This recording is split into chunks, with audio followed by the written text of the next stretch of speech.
তুমি কান্না করো না, একদিন দেখবে আমার কাছে অনেক টাকা হবে, সেদিন আমি তোমাকে সবার সামনে বিয়ে করব। ওই ছেলে স্বপ্ন দেখা ছেড়ে দে, যেখানে আমি চাইবো সেখানেই তোর বিয়ে হবে। কালকে তোর বিয়ে, সেজে থাকিস, নয়তো ওর পরিবারকে শেষ করে দেবো।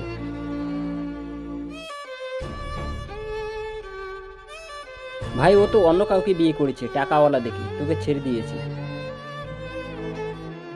আহ! বাহ ভাই, এখানে কাজ করতে করতে গ্যারেজের মালিক হয়ে গেলি। রাহুল স্যার, আপনার টপ 5-এ নাম এসেছে। এখন আমার কথা মনে পড়েছে, যখন আমার কাছে টাকা ছিল না তখন তো বড়লোক দেখে বিয়ে করে নিয়েছে। এখন আমার কাছে সবকিছুই আছে, তোমার আর কোনো দরকার নেই আমার।